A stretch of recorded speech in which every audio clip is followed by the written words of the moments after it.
ദൈവമക്കളെ, ഒരു സ്ഥലത്ത് ഒരു ഭാര്യയും ഭർത്താവും ഭയങ്കര ഭക്തരാ, ഭയങ്കര പ്രാർത്ഥനക്കാരാ. അവർക്ക് സാമാന്യം നല്ല ധനസ്ഥിതിയുണ്ട്. 2 നില മാളിക വീട്ടിലാണ് താമസിക്കുന്നത്.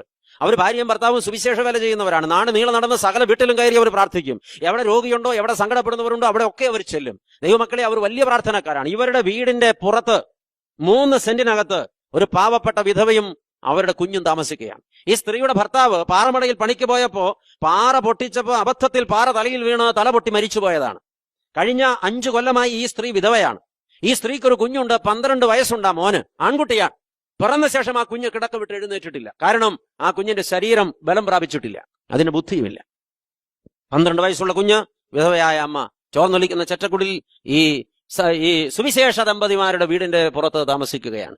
ദൈവമക്കളെ, എല്ലാ ദിവസവും സന്ധ്യയ്ക്ക് പ്രാർത്ഥന കഴിഞ്ഞിട്ട് ഇവർ മുട്ടുകുത്തി നിൽക്കും.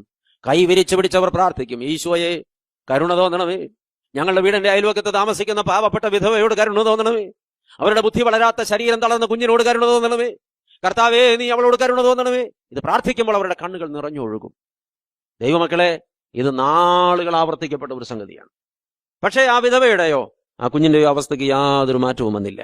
അവരുടെ വീട് കെട്ടിവേഞ്ഞില്ല, അവരുടെ പട്ടിണിക്കും ദാരിദ്ര്യത്തിനും അറുതി വന്നില്ല, ആ കുഞ്ഞിനെ ചികിത്സിച്ചില്ല, ആ സ്ത്രീക്ക് ഒരു ആശ്വാസവും കിട്ടിയില്ല. സംഭവിച്ചെന്താണെന്നറിയാമോ? ഈ ദമ്പതിമാർക്ക് ഒരു മോനുണ്ട്. ഇപ്പോൾ പ്രായം 7 വയസ്സ്.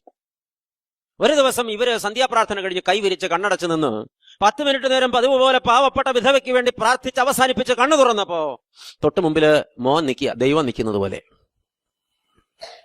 എന്താ മോനെ, പ്രാർത്ഥനയ്ക്ക് ഞങ്ങളുടെ കൂടെ ഇരുന്ന് നീ ഇവിടെ വന്ന് നിൽക്കുന്നത്? പപ്പാ, മമ്മി, ഞാൻ കുറെ നാളായി കേൾക്കുന്നു എന്റെ പപ്പയും മമ്മിയും കരഞ്ഞോണ്ട് ആ അമ്മച്ചിക്ക് വേണ്ടിയും ആ ചേട്ടായിക്ക് വേണ്ടിയും പ്രാർത്ഥിക്കുന്നത്. ഉവ്വ പപ്പായുടെ ആ തടിച്ച പേഴ്സന്റെ കയ്യിലോട്ട് തന്നാൽ നാളെ വൈകുന്നേരം ആകുമ്പോഴേക്കും അവരുടെ പകുതി പ്രശ്നവും ഞാൻ പരിഹരിച്ചു തരാം.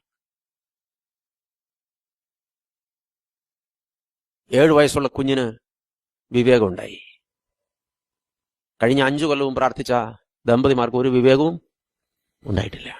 കരുണ പ്രകടമാകേണ്ടത് വാക്കുകളിലല്ല, കരുണ പ്രകടമാകേണ്ടത് പ്രവൃത്തിയിലാണ്. ഹല്ലേലൂയ!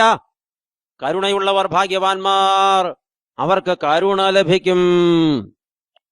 എന്റെ സകല പ്രാർത്ഥനകളും എന്റെ പ്രവൃത്തിയിലൂടെ നിറവേറണം.